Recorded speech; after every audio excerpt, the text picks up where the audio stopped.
Yeah, we're coming up on our 10th year, and that's really exciting because when I first started, it was a long-term vision that I never thought would happen.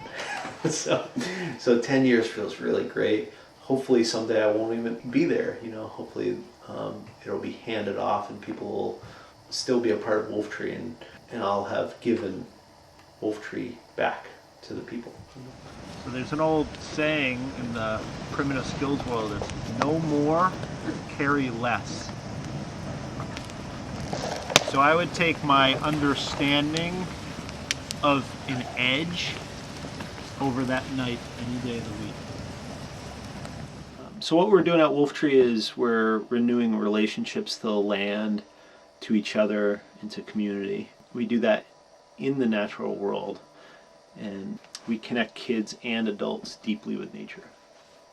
So on a given day, you'll see people sitting around the fire, building fires, working on crafts together, singing songs, playing games. So it's not really structured from the kids' perspective.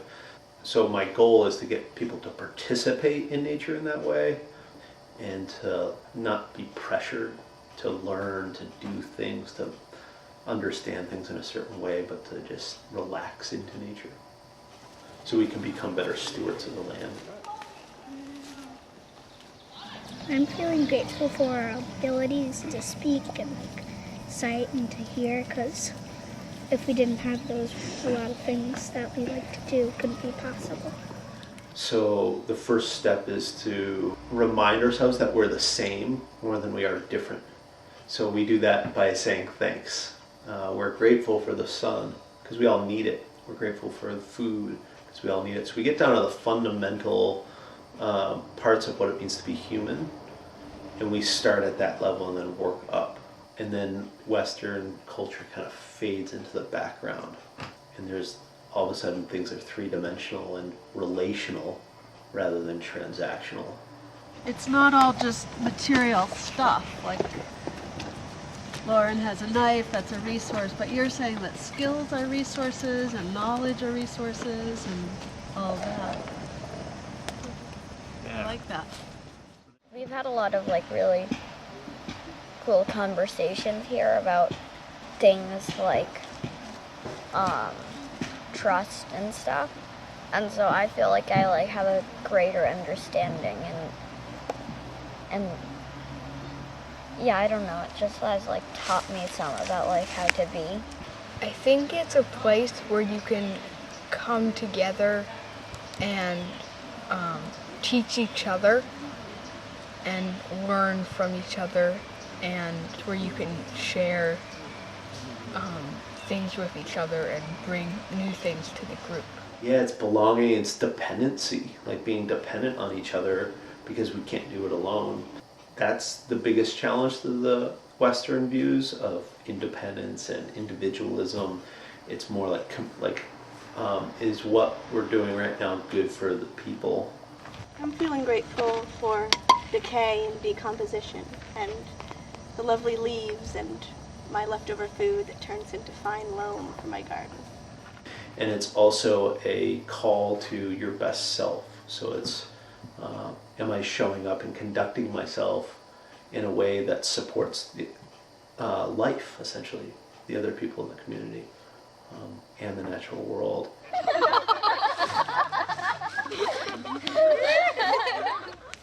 But there are almost always windows into a place that I need to acquire resources in the way in which I think you're talking about them.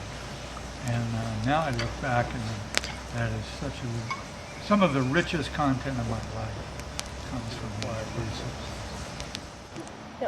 I learned skills, but it's really a community. It's really about, team, and not just team building, but getting to know each other and know skills that you can use in relationships just with anyone. They're able to respond to their environment and the people around them in a helpful way. So it's not me, it's we. Where am I at? I know where I'm at. Where is everyone at? It's about paying attention and being accountable and realizing your impact that you have through your actions, you know, both on nature and in your relationships with others. It's wanting to be helpful, wanting to be a part of things and not be disconnected but be connected, and part of that connection is supporting each other and supporting even the natural world and allowing people to support you. It's the basics of being a human. It's the basics of nature. Nature does this all the time. Everything has symbiotic relationships, and they're not trying really hard and they're not dragging their feet through it. They're just doing it.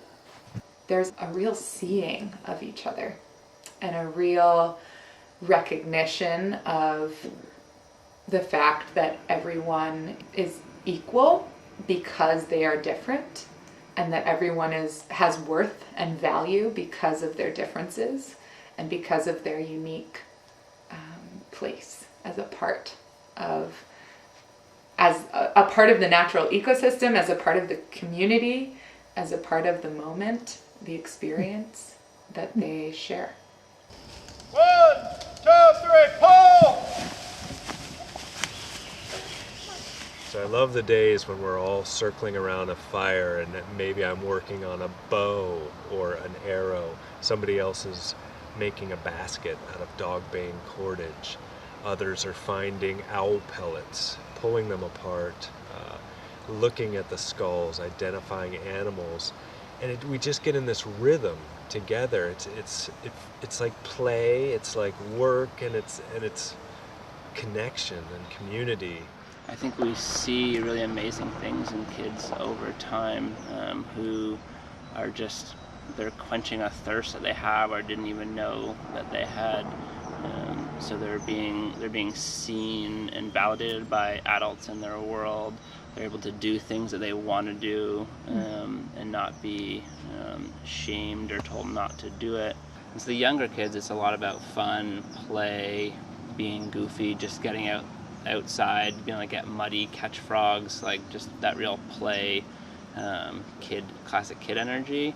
And then they start to slowly transition into getting more detailed and nuanced about the skills.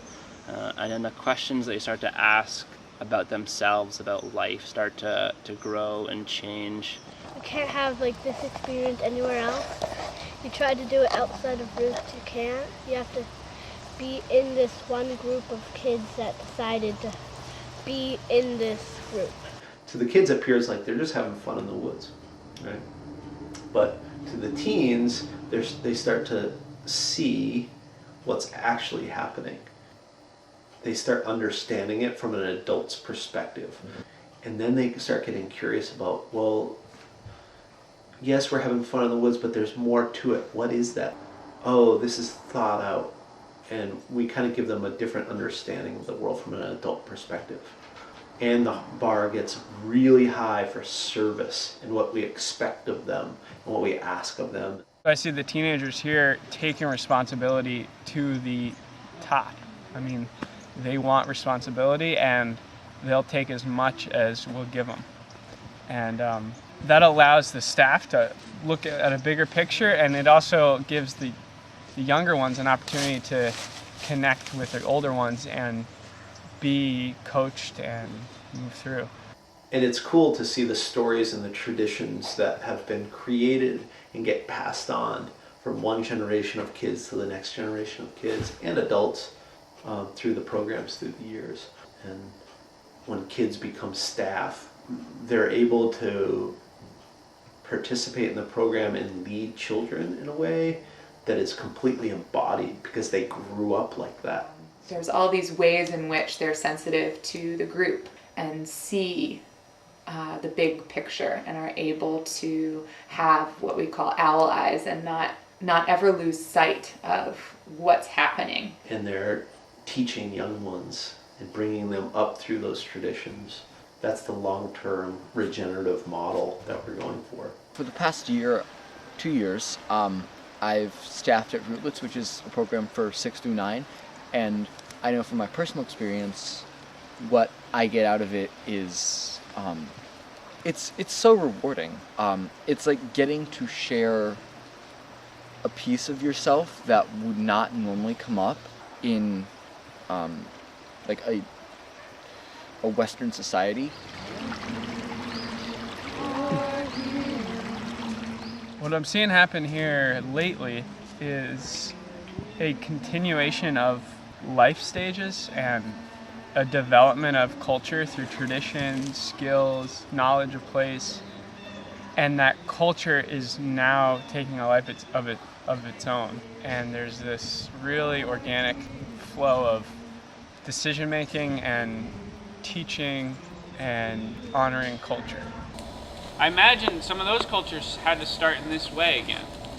That some of those cultures came out of a mix of other people that came from other lands and found themselves in a place and had to develop their own story about what it means now to be again together in the same place for a long period of time. I feel really lucky to be here, incredibly lucky to call this part of what I do for work and to have been transformed and changed by all these young people and the staff here.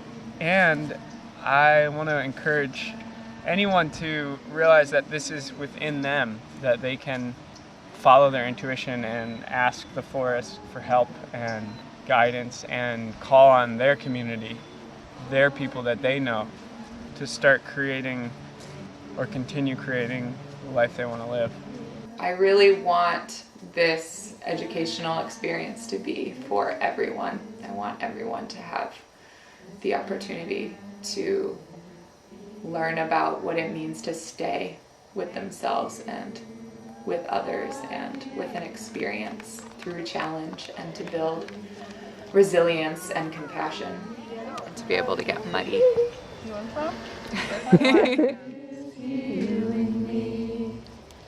This land